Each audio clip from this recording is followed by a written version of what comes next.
قصتنا د اليوم مختلفة على كاع القصص اللي دازو في القناة ديالنا. قصة ديال وليد صغير ملي وعى على راسو وهو كيشوف راسو مختلف على الدراري كلهم. كيشوف راسو بأنه وحيد، ما عندوش شي أخ ولا أخت اللي ونسوه في الوحدة ديالو. كل مرة كيصد عمو، كل مرة كيبكي عليها وكيقول لها بأنني بغيت اختي ولا خويا صغار حتى انا ونسوني بحال صحابي. ولكن الام ديالو المرض ما خلاهاش تولد مرة اخرى. قرروا يتبناو بنيه، فرح بيها، رباها، كبر معاها واعتبرها نعمه من عند الله. ولكن ملي كبرات ما كانش عارف بانه هاد النعمه واحد النهار غادي تولي نقمه. هاد البنت اللي رباها بيديه دمراتو ودمرت عائلته بطريقة حتى واحد ما كان طاح ليه على باله. بلا ما نطول عليكم، خليكم معايا في هاد القصة اللي غتخليكم في حيرة لآخر تانية فيها.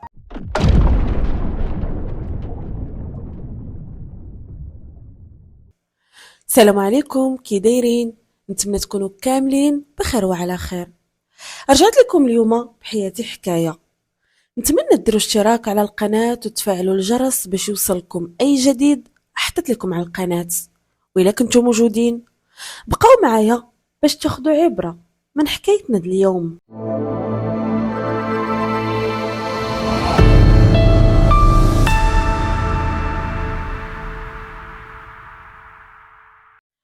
كيقول صاحب الحكاية: أنا سميتي علاء، جيت اليوم باش نعاود لكم الحكاية ديالي، باش نعاود لكم المعاناة والقصة ديالي مع أختي.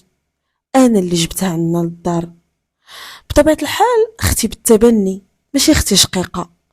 كنت كنحماق تكون عندي شي اختي ولا خويا، ولكن من بعد ما انسيستيت على الام ديالي انها تبنى شي بنيه ولا وليد حيت وقع لها مشكل كبير في الرحم ديالها، غادي ندم حتى غادي تندم اخر زغبه في شعري.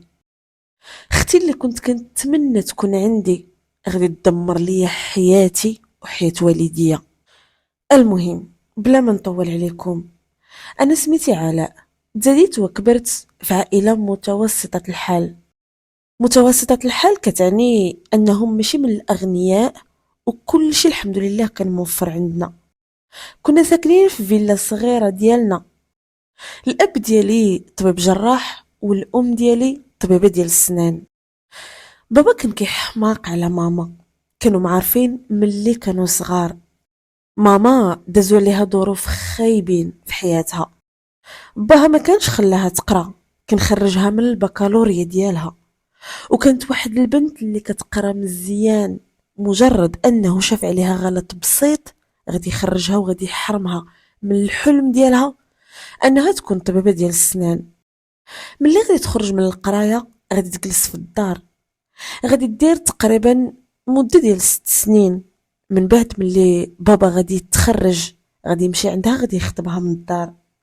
خطبها وتزوج بيها، ومن بعد ما تزوجوا بعامين ماما غادي تمشي دير باك حر وغادي تديه بنقطة اللي كانت عالية. فهاد الوقيته بابا غادي يشجعها باش تتبع الحلم ديالها وما تضيعوش. وفعلا غادي تقرا ماما تخصص ديال طبيبة أسنان، غادي تنجح فيه وغادي تعطي فيه بزاف، وغادي تخدم في هاد الدومين اللي كانت حياتها كلها وهي كتحلم به. الوالدة ديالي غادي تزوج على 26 سنة. من موراها غادي تجلس مدة طويلة مع راجلها، من موراها غادي تدوز الباك وغادي تقرا قرايتها. فالوالدة ديالي ما غتولدني على 34 سنة، بحكم أنها كانت بغات حتى تكمل قرايتها وتحقق الأحلام ديالها. ديك الساعة عادت دير وليداتها. فعلا الأم ديالي غادي تولدني، غادي يربيوني أحسن تربية. حتى حاجة ما كانت كتخصني، اي حاجه كنحل عليها فمي كنلقاها موجوده، بحكم انه الاب ديالي حتى دار دارو وماما عاوناتو عاد ديك الساعه غادي يولدوني. كبرت ولقيت الخير فايض عليهم، لقيت الدار لقيت الام ديالي عندها طوموبيل والاب ديالي عنده طوموبيل. لقيت الرصيد ديال البنك ديالهم عامر. فمن النهار تزاديت، حتى شي حاجه ما خصاتني. ولو انهم ما كانوش واحد الناس اللي لاباس عليهم، اولا كيف كنقولوا اغنياء، ولكن ما عمرني حطيت شي حاجه عليها يدي وما وفروهاش ليا. المهم من بعد ما غادي تولي عندي 5 سنين، الام ديالي غادي تقرر انها تحمل. غادي تحمل المره الاولى وغادي يطيح ليها، وغادي تحمل المره الثانيه وغادي يطيح ليها.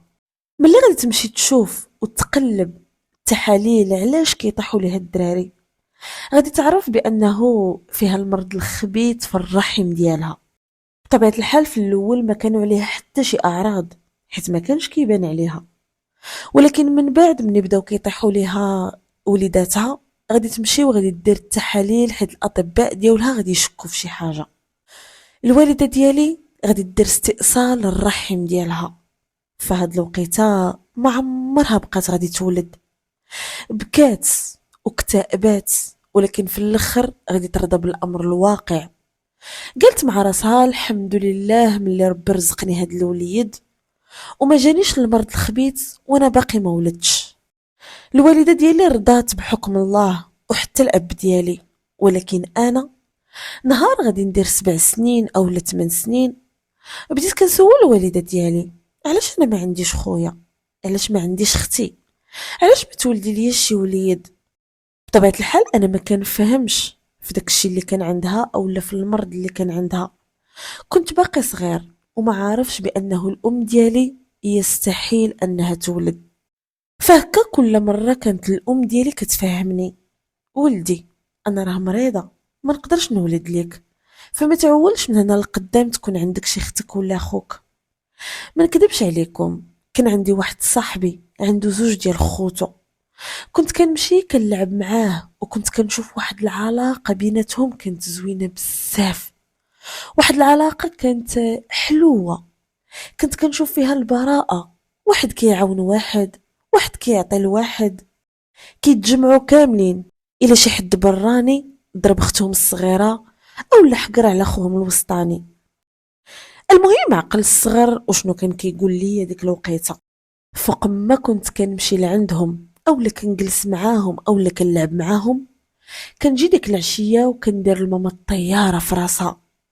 تخيلوا لدرجه انني كنقطع الماكله، ما كنبغيش ناكل. كنقول لها بانني بغيت حتى انا يكون عندي شي خويا ولا اختي. ماما عانات معايا، وهاد الافكار اللي في راسي عيات ما تفهمني وعيات ما تشرح ليا، ما بغوش يتحيدوا ليا من راسي. واحد النهار غادي نسمعها هي والاب ديالي كتقول ليه بانني غادي نمشي نجيبو ليه شي اختو ولا خوه، حتى حنا ما كرهناش تكون عندنا شي بنيه ولا وليد نربيوهم. انا ديك الوقيته ما فاهمش شنو كاين. انا اللي فاهم هو انه غادي تكون عندي شي اختي ولا خويا. فرحت بزاف وداك النهار بقيت كنقز بالفرحه. ولكن بطبيعه الحال ما بينتش ليهم بانني عرفت. درت راسي بانني ما عارف حتى شي حاجه، حيت سمعت الام ديالي كتقول لبابا نجيبوا ليه شي بابا صغير ونفاجئوه به، نقولوا ليه بانه هذا ولا هادي غادي يكونوا خوتك.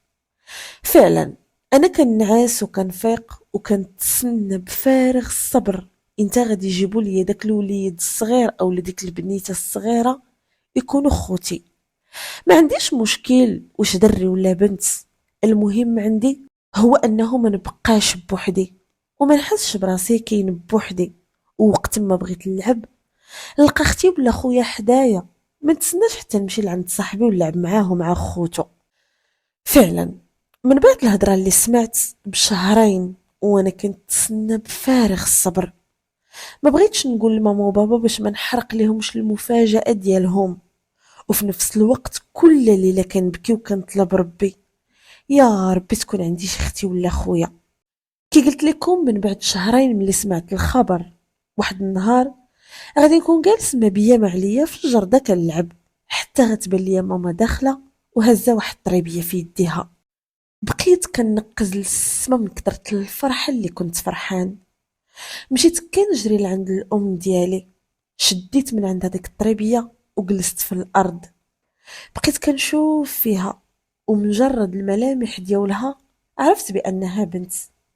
الام ديالي غادي تجيب طريبيه في عمرها 4 شهور، يعني كانت كبيره شويه ما كانتش صغيره. داك النهار بقيت النهار كله وانا جالس حداها، ما بغيتش نبعد عليها. ملي الام ديالي كتبغي تعطيها البيبرون ديال الحليب كنشدها من عندها وانا طاير وكنرضعها.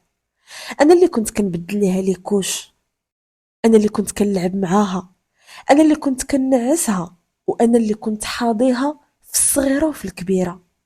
تخيلوا بانه ملي كيكون الصيف او ملي كتكون شي عطله، السيده اللي كتكون عندنا في الدار كتمشي في حالتها، حيت انا كنصيفطها باش انا نقابل اختي. كنت كنقابل اختي باي حاجه فيها، بالتبدال ديالها، بالماكله ديالها، بالمشط ديال الشعر، كنلعب معاها، كندوش ليها، كلشي كنت كنديرو ليها. وليت مهووس بها لدرجه انني وليت كنهز الطابليت ديالي كندخل كندير فيديوهات كيفاش نعتني ببابا صغيور، ما كنخلي حتى شي واحد يقيسها. انا اللي كنت حاضيها وكنت معاها حتى كبرات. المهم غاديين كنكبروا شويه بشويه. انا غادي نشد البكالوريا ديالي. الحلم ديالي هو انني نمشي نقرا الطب. ما كنتش خديت الباك ديالي بنقطه الزوينه اللي كنت غادي نقرا بها الطب. الاب ديالي كان قال لي على اساس انني نمشي لروسيا باش نقرا، ولكن انا سمحت في الحلم ديالي، سمحت في الطموح ديالي وفي المستقبل ديالي باش ما نمشيش ونفرق اختي. غادي نفضل انني نجلس في بلادي ونقرا لي زانفيرميي وما نمشيش نقرا الطب اللي كنت كنحلم به حياتي كلها. المهم اختي غادي دير 14 15 سنه بحال هكاك. غادي نبداو كنلاحظوا عليها شي عادات غريبه. السيده كتدخل لبيتها وكتسد عليها، التليفون ديالها ديما دايره ليه سيلونس، ما عمرني صونيت ليها وجاوباتني. ولات كتخرج بزاف، ولات كتغبر بزاف. تخيلوا بانه كتقول ماما انا خارجه مع صحاباتي، كتمشي ما كتجينا حتى ل 11 12 ديال الليل. ما صابتش الام ديالي كيفاش دير معاها، وحتى انا ما صبتش كيفاش ندير معاها. انا كنربي من جهه، والاب ديالي كيربي من جهه، والام ديالي كتربي من جهه. الوالد ديالي كان حنين فيها لواحد درجه كبيره، والام ديالي كانت قاصحه، ولكن انا كنت حنين. ما كنتش كنقدر نغوت عليها، ما كنتش كنقدر نضربها، كنت كنصحها وكنقول لها بانه ديك الطريق اللي انت غاديه فيها راه ما غتديك لتا شي بلاصه، راه غتديك غير الهاويه. راه ما خصكش ديري هكا لوالديك اللي ضربوا عليك تماره، سهروا عليك وتعذبوا باش تكوني انت بخير. تخيلوا انها كتخسر عليا 2 كلمات، هادوك اصلا ماشي والديه. انت اش كتهضر؟ ولاش نتوما اصلا كتحكموا فيا؟ اختي كنا من الصغر مفهمينها بانه والديك غير مربينك، وانا خوك ماشي شقيق، باش ملي تكبر ما تصدمش وما تخرجش الطريق وما يطراولهاش بزاف ديال الحوايج، ولكن اللي خفنا منه طحنا فيه. اختي ولات خارجه الطريق بالعلالي، ولات كتلبس حوايج اللي ما فيهم ما يتشاف، كتخرج في الليالي وكتسهر في الليل مع صحابها وصحاباتها. ملي كنوض انا نضربها اولا الام ديالي كتضربها، كتهز حوايجها وكتغبر وما كنعرفوهاش فين مشات. عيينا معاها، سفرناها، شرينا لها اي حاجه كانت كتمناها، بحكم انها فاش كبرات لقاتني انا خدام، يعني قبل ما كتحل فمها على شي حاجه كناخدها ليها. ضربناها، غوتنا عليها، حبسناها، حرمناها من بزاف ديال الحوايج، ولكن والو، السيده ولا بغات تحشم. غادي توصل للبكالوريا ديالها وغادي تسقط.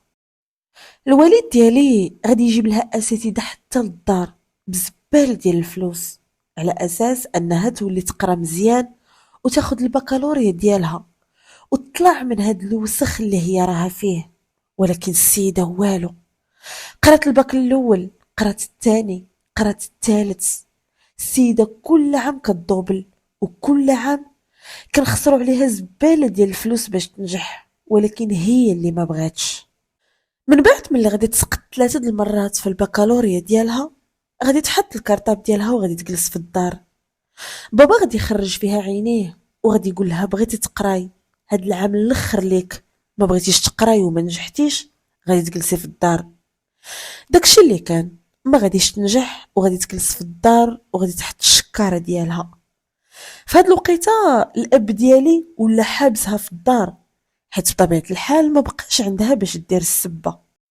في هاد الوقيته غتولي عندي 30 سنه. الصراحه ما بغيتش نتزوج، بغيت حتى اختي تشد الطريق ونطمئن عليها، نطمئن عليها انها تشد شي خدمه ديالها اولا شي قرايه ديالها، تستر ودير الحجاب ديالها وتدخل سوق راسها.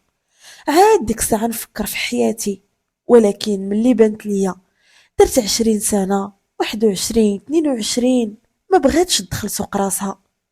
الام ديالي مرضات، وكل مره كتقول لي وليدي انت غادي تتزوج، راه بغيت نشوف وليداتك. في هاد الوقيته غادي نفكر انني نتزوج بواحد السيده خدامه معايا. كنت مره كنهضر معاها في التليفون، مره كنخرجوا انا وياها نتعشاو اولا نتغداو اونصومبل.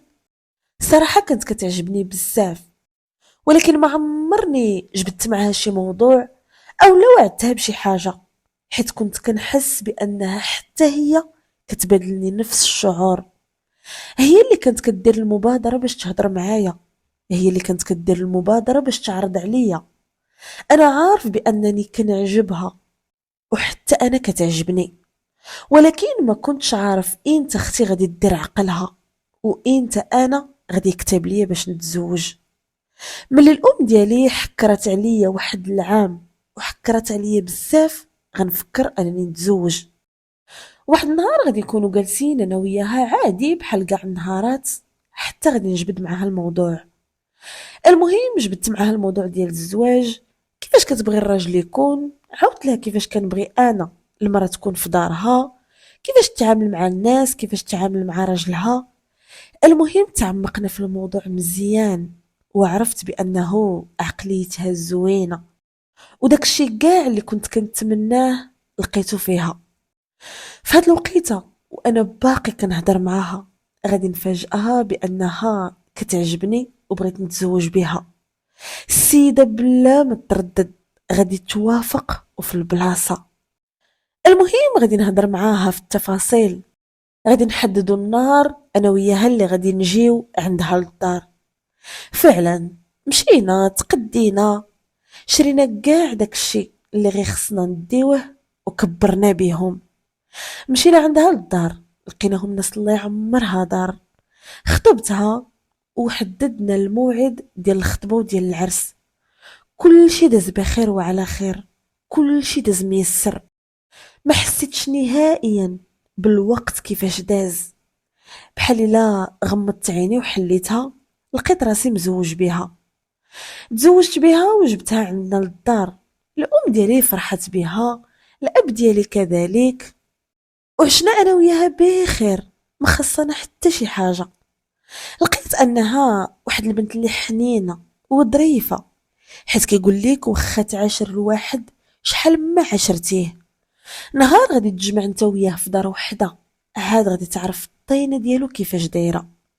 وداكشي اللي كان، غادي نعرف الطينه ديال بنت الناس كيفاش دايره، ظريفه وحنينه، كتقدرني وكتحترمني وكتعاون والديا في اي حاجه احتاجوها. هنا غادي ندوز انا وياها مده ديال عام، وهاد العام كله اختي كل مره كتجي عندي كتزن عليا في راسي. مرتك دارت ليا وفعلت ليا وتركت ليا، مرتك عايراتني، مرتك شافت فيا بشي شوفه ماشي تلهيه.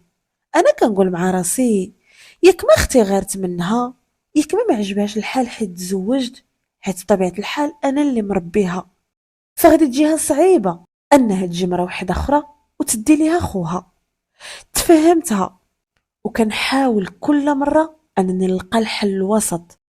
ملي كتجي عندي وكتبقى تشكى عليا وكتقول لي مرتك دارت ليا، مرتك فعلت ليا، انا كنبقى نعاير في مرتي قدامها، والله يحسها وندير ليها، والله تعاود دير لك تندير ليها، ولكن بطبيعة الحال انا ما كنت كندير ليها حتى شي حاجة، كنت غير كنخاصم. وبطبيعة الحال هي ما كايناش. كنقول لاختي بانني غادي نخاصم عليها، غادي نقول لها علاش درتي ليها كذا وعلاش فعلتي ليها كذا. وديك الساعة اختي كتفرح وكيعجبها الحال. واحد النهار كنت داخل من الخدمة، طالع ليا الدم، ما عجبنيش الحال، ما حملش راسي، وعيان لواحد الدرجة كبيرة. غادي ندخل غادي نسمع شي صداع بحال هكا، شي غوات بحال الا جوج كيتناقشوا. غنبقى غادي بشوية جهة الصوت حتى غادي نشوف مرتي هزت يديها حتى للسما وعطاتها لختي لوجهها. اختي من كتر الحر ديال الدقة غادي طيح للأرض. انا مني شفت داك المنظر ما نكذبش عليكم ما عجبنيش الحال.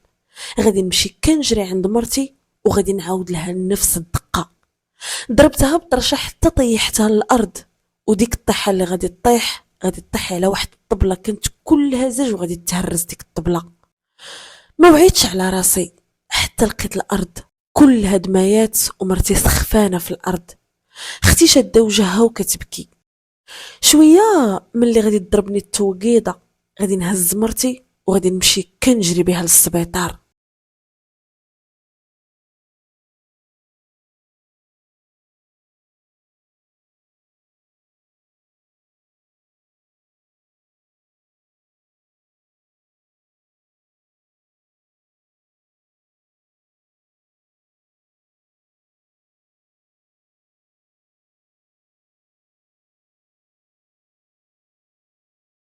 فعلا ديتها الكلينيك. هنا غادي يقول لي الطبيب بانه مرتك كانت حامله بالتوأم وطاحوا ليها. بغيت نحماق بلا بكا، بغيت نتسطى، ندمت علاش هزيت يدي عليها.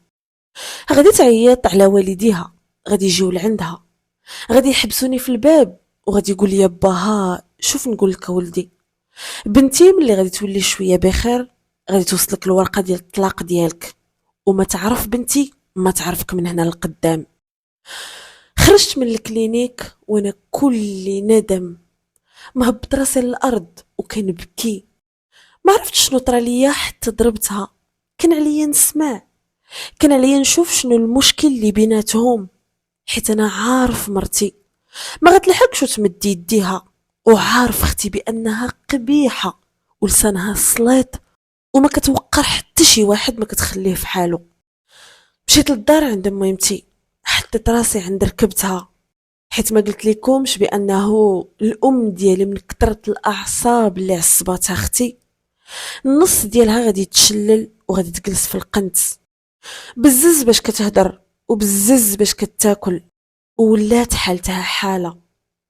غادي تحط يديها اللي كتقدر تحركها فوق راسي وغتقول لي يا ولدي انا ربيتك احسن تربيه، وانا عارفك بانك عندك العقل واحد الانسان اللي رزين، ولكن فهادي ما كانش عندك العقل.